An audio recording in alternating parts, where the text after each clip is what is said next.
میرے حضور علیہ الصلوۃ والسلام نے فرمایا صحابہ آؤ میں تمہیں ایوب علیہ الصلوۃ والسلام کی زندگی کی دردناک کہانی نہ سناؤں، ایوب علیہ السلام کی زندگی کی دردناک داستان نہ سناؤں۔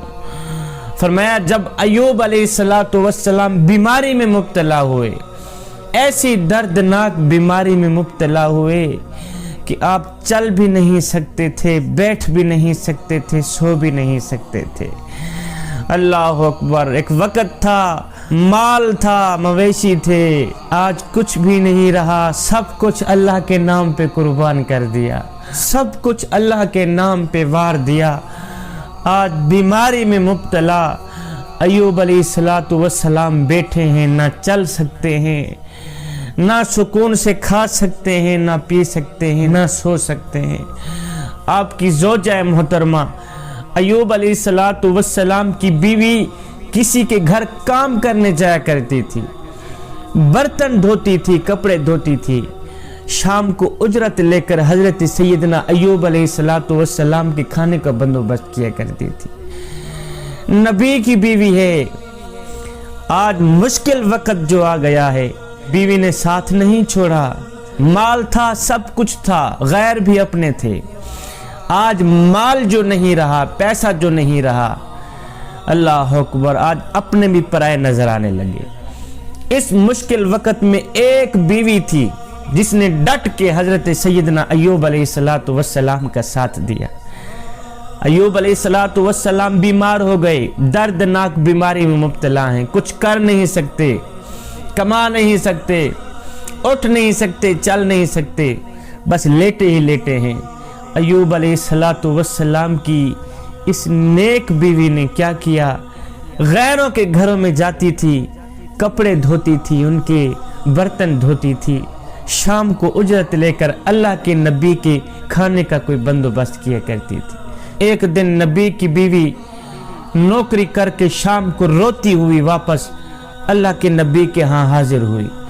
ایوب علیہ الصلوۃ والسلام نے جب بیوی کی آنکھوں میں آنسو دیکھے تو آپ نے پوچھا، اے اللہ کی نیک بندی، خیر تو ہے، کوئی بات ہوئی؟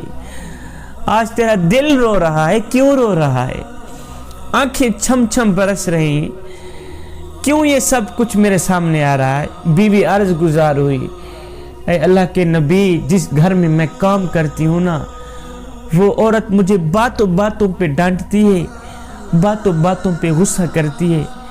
آج اس نے کچھ زیادہ ہی ڈانٹا ہے کہ دل رونے لگ گیا ہے، آنکھیں رونے لگ گئی ہیں، باتوں باتوں پہ ڈانٹتی ہے، غصہ کرتی ہے۔ اے اللہ کے نبی، آپ تو اچھی طرح جانتے ہیں کہ یہ نوکری صرف اور صرف میں آپ کے لیے ہی کر رہی ہوں، غیروں کی غلامی صرف اور صرف آپ کے پیٹ کے لیے ہی کر رہی ہوں۔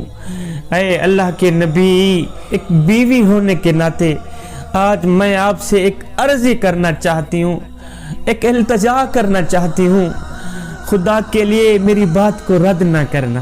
اے اللہ کے نبی، آج تو آپ اللہ سے دعا کر دیں کہ یا اللہ مجھے تندرستی عطا فرما، یا اللہ مجھے شفا عطا فرما۔ اے اللہ کے نبی، وہ عورت باتوں باتوں پہ مجھے غصہ کرتی ہے، باتوں باتوں پہ ڈانٹتی ہے، ہر وقت میرے ساتھ تلخ لہجے میں بات کرتی رہتی ہے، مجھ سے اس کا غصہ برداشت نہیں ہو رہا، یہ تلخ لہجہ مجھ سے برداشت نہیں ہو رہا۔ اے اللہ کے نبی، میں آپ کی بیوی ہوں، ہاتھ جوڑ کے عرضی کرنا چاہ رہی ہوں کہ آپ اللہ سے دعا کریں کہ اللہ تعالیٰ آپ کو تندرستی عطا فرمائے، اللہ تعالیٰ آپ کو شفا عطا فرمائے۔ یہ سن کر حضرت سیدنا ایوب علیہ الصلوۃ والسلام تڑپ اٹھے، آپ رو کر کہنے لگے، اے اللہ کی نیک بندی، میں نے 70 سال صحت میں گزارے ہیں، اگر 70 سال کے لیے میرے اللہ نے مجھے بیمار کر بھی دیا ہے تو کیا مجھے صبر نہیں کرنا چاہیے؟ اے اللہ کی نیک بندی، میں نے 70 سال صحت میں گزارے ہیں، تندرستی میں گزارے ہیں، اگر 70 سال کے لیے میرے اللہ نے مجھے دکھ دے بھی دیا ہے، میرے اللہ نے مجھے بیماری دے بھی دی ہے، تو کیا اس حال میں مجھے صبر نہیں کرنا چاہیے؟ کیا اس حال میں مجھے شکر نہیں کرنا چاہیے؟ زندگی کے دن گزرتے گئے، ایک دن اللہ کے نبی حضرت سیدنا ایوب علیہ السلام بیٹھے بیٹھے آپ نے آسمان کی طرف دیکھا، پھر ایک دم سجدہ ریز ہو گئے، رو کر کہنے لگے او میرے کریم رب، اے میرے پروردگار عالم، اب تو تیری بندی بھی میری خدمت کرتی کرتی تھک گئی، اگر یہ بھی بیٹھ گئی تو تیرا بندہ کہاں جائے گا؟ پھر تیرے سوا دنیا میں اور کون ہے میری دیکھ بھال کرنے والا؟ ایک بیوی ہی ہے، اور میرے مالک اب تو وہ بھی میری غلامی کرتی کرتی تھک گئی ہے، میری نوکری کرتی کرتی، خدمت کرتی کرتی تھک بیٹھی ہے، اور میرے کریم رب اگر یہ بھی تھک کر بیٹھ گئی تو تیرا بندہ کہاں جائے گا؟ ایوب علیہ السلام ایک دم خون کے آنسو رونے لگے، خون کے آنسو بہا کر اللہ سے شفا کی بھیک مانگنے لگے، اور میرے کریم رب میری دعا سن لے، میری فریاد سن لے کہ مجھے تندرستی عطا فرما، مجھے شفا عطا فرما۔ ادھر نبی کی آنکھوں سے آنسو نکلے، ادھر میرے اللہ کی رحمت ایک دم جوش میں آئی۔ میرے اللہ نے فرمایا ایوب جلدی سے اپنی ایڑی زمین پہ مارو۔ ایوب علیہ السلام نے اپنی ایڑی زمین پہ ماری تو ایک چشمہ نکل آیا، پانی سے بھرا چشمہ نکل آیا۔ ایوب علیہ السلام کو میرے اللہ نے فرمایا کہ ابھی اسی چشمے سے جلدی جلدی غسل کرو۔ ایوب علیہ السلام اسی چشمے کے اندر گئے، آپ نے غسل کیا۔ غسل کرنے کے بعد جب آپ باہر نکلے تو اللہ کا کرم ایسا ہوا کہ سارے دکھ، ساری تکلیفیں، سارے درد، سارے غم، سارے زخم چشمے کے اندر ہی رہ گئے۔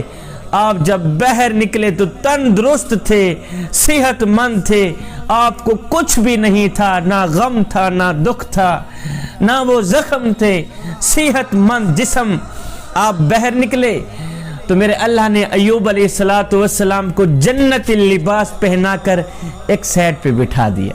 آپ صحت مند ہو کر، ایکٹیو ہو کر، جنتی لباس پہن کر اللہ کا شکر کرتے چلے جا رہے ہیں، شکر پہ شکر کرتے چلے جا رہے ہیں۔ تو ادھر سے زوجہ محترمہ بھی نوکری کر کے شام کو آئی، آپ دیکھ کر پہچان نہ سکی۔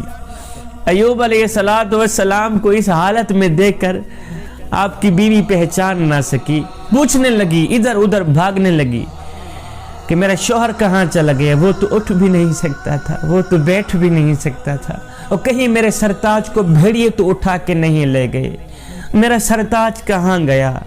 ایوب علیہ السلام کی یہ سن کر چیخ نکل گئی۔ آپ رو کر فرمانے لگی، اے اللہ کی نیک بندی، میں ہی تیرا سرتاج ہوں، میں ہی تیرا مالک ہوں، اللہ نے مجھے شفا عطا کر دی ہے۔ تو روزانہ کہتی تھی نا کہ اللہ کے حضور دعا کرو، اللہ تعالیٰ تجھے تندرستی دے، شفا دے۔ آج میں نے رو رو کر اللہ سے شفا کی بھیک مانگی ہے، اللہ نے مجھے شفا دے دی ہے۔ ایوب علیہ السلام کی یہ دردناک کہانی سناتے ہوئے میرے نبی رو بھی رہے تھے، ساتھ میں کہہ بھی رہے تھے، صحابہ جب ایوب علیہ السلام صحت مند ہوئے، تندرست ہوئے، تو دوبارہ میرے اللہ نے وہی مال عطا کیا، دوبارہ میرے اللہ نے وہی امیری عطا کی، پھر وہی مال بھی بن گیا، وہی مویشی بھی بن گئے۔ یہ ایک امتحان تھا ایوب علیہ السلام کا، تو آپ نے صبر کا مظاہرہ کیا، آپ شکر پہ شکر کرتے چلے گئے۔